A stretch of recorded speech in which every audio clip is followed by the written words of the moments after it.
Okay, good morning. I'm Brett Neilson, and this is Ned Rossiter.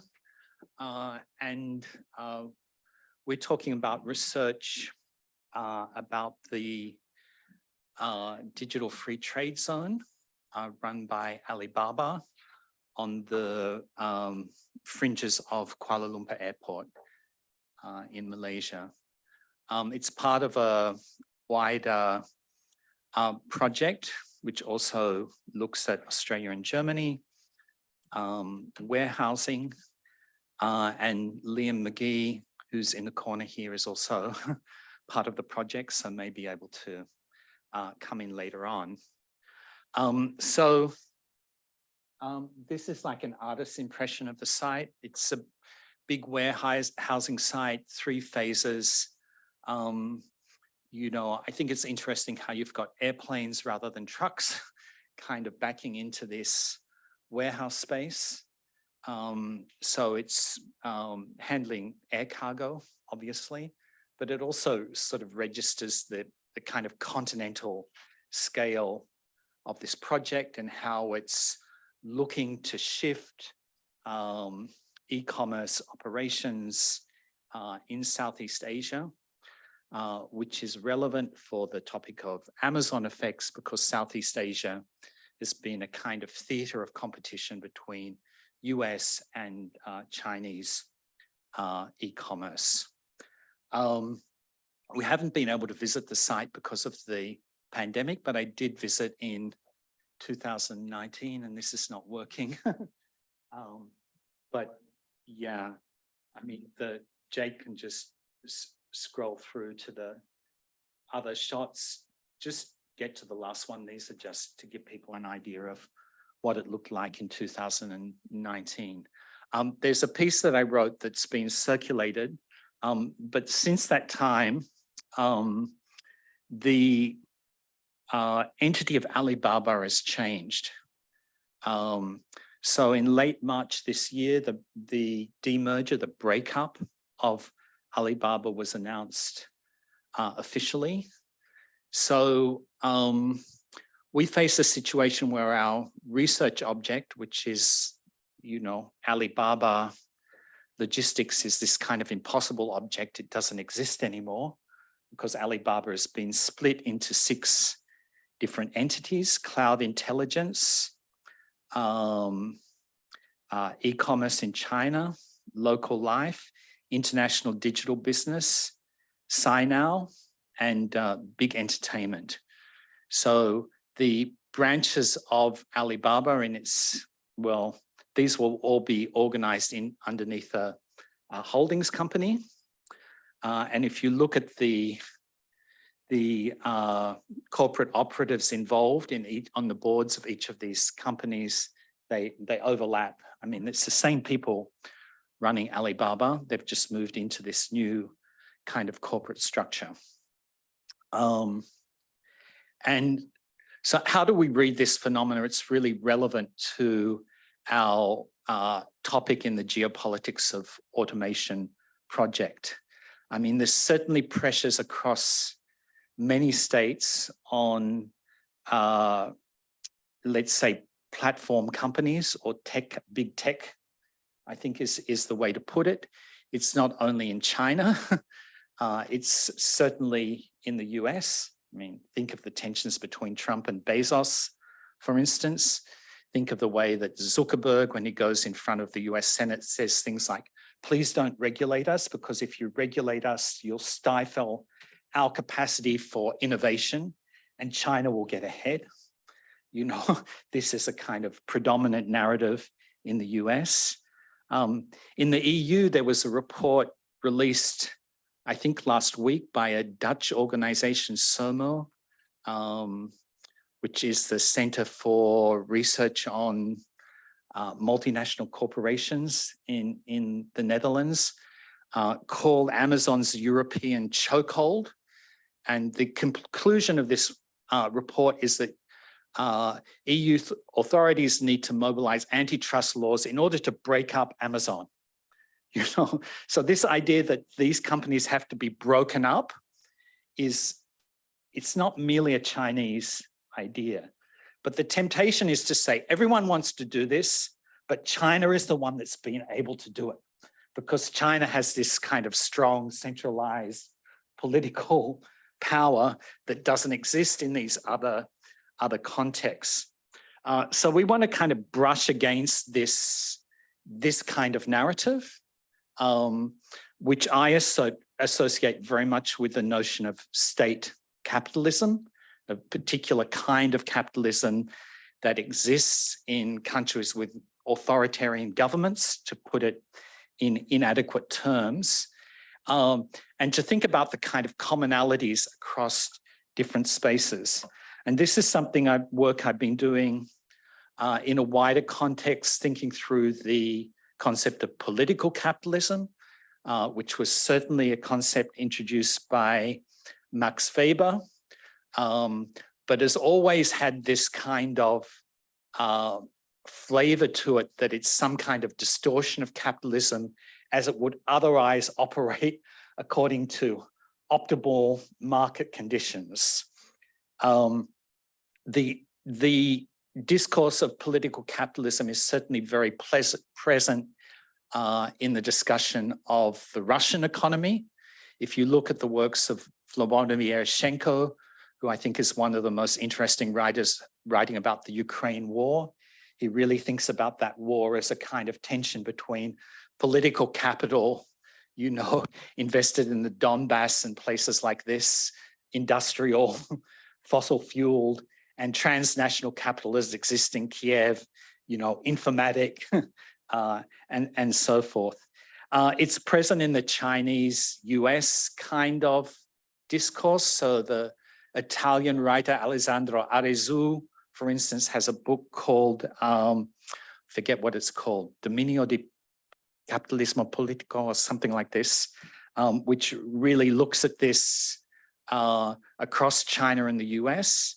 And in the latest edition of the New Left Review, you see no less than Robert Brenner arguing about political capitalism as a way to understand what's happening in the US with the CHIPS Act. And there's a debate around that involving people like Aaron Benanav, who's written a lot about automation and the future of work.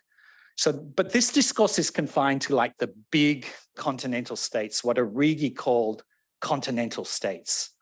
How does it flesh out when we get into a place like Malaysia, which is really kind of caught between the tension of these big continental states? And, you know, Southeast Asian discourses, you know, if I, you know, move into the language of international relations, are basically saying we're not going to be forced into a choice between the US and China. You know, how does this begin to play out in that context? How does it affect labor regimes on the ground? How do we begin to look through issues like, for instance, Malaysia not being a signatory to the UN Refugee Convention? How do we begin to think about the forms of partnership where Malaysia is active in inviting Alibaba into this space? How do we work through this kind of nexus of infrastructure and institution? So I've talked mostly about the sort of institutional side of this, but let's hand over to Ned. I'll say a little bit about some of the research that a PhD graduate that we've been working with, Yinghua Yu, has really been finding in a report on warehousing sectors in Malaysia that Brett and Liam and I have been working into. And I just wanted to start off with some investment figures to give a sense of a bit of the landscape in this area over the last 5 years or so. In 2018, China had invested 6 billion Australian dollars into Malaysia. This is from the Malaysia Investment Development Authority. And the US 1 billion. And then by 2022, these figures had escalated really substantially. China had invested 18 billion and the US 10 billion.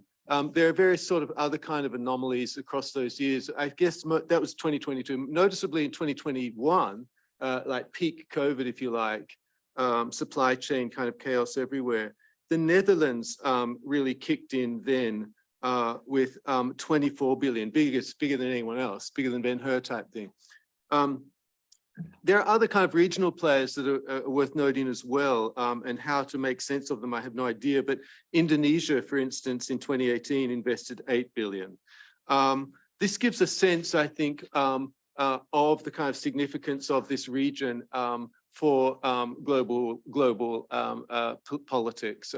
This is taken in the context of the Biden agenda for foreign trade policy last year and this year, and is an indication of the kind of concentration of attention between these kind of geopolitical kind of actors of the US and China. I wanted to just note a couple of other little kind of trivia matters. In terms of third-party logistics in this context of Malaysia, the warehousing is smaller than the media industries there, but kind of surprisingly, I found, given the regional scale of the economy, is larger than the game industries, which has got quite a bit of traction in East Asia. The other kind of contextual reference I'll give here is to do with organizational cultures. I mean, I suspect we kind of know this, but this again came out of the research on the China automated decision-making report that Yinghua Yu and Yan Wang were leading at ICS with us. And you know, it's well known that Silicon Valley has this, you know, vertical integration model of business. What we found striking in looking at China, which, you know, is, as I've said, playing into the Malaysian context, is that it was more kind of featured with this horizontal logics of organization across sectors.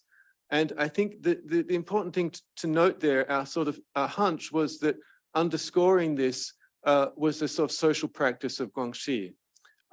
So if you like, a social foundation was the base upon which business practices and organizational practice were featuring.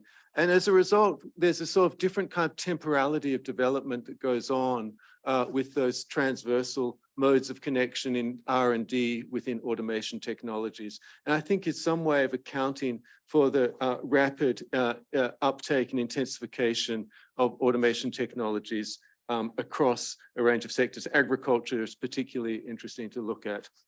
I'll finish just with some of our general theoretical precepts that we've developed over the last, I guess, 10 years or so, where we've been interested for a number of years in ideas of territoriality in relation to infrastructural systems and logistical technologies and communication technologies. I mean, international relations has their take on this, area studies has their take on this. With empire, we have the conquest of territory, imperial logics of markets and political economy, you know, sort of synonymous with geopolitical and geoeconomic extensions of hegemony through territory. But our interest has largely been in particularly since the data centers project we did, I think, in how technical systems and infrastructural forms constitute new manifestations of territory, where power is immanent to technical systems, where territoriality produces power predicated on logics of operation as social practices and technological propensities. And finally, where technical systems comprise territory as new spatial forms imbued with power specific to their logics. So it's these kind of coordinates that we've derived conceptually from precisely the empirical investigations and attention to technical systems that we've been developing, and we're similarly interested in how that plays out in rethinking the case of geopolitics through, if you like, the apparatus of warehousing and the AI machine learning operations going on within them. So that's kind of a snapshot of where we are.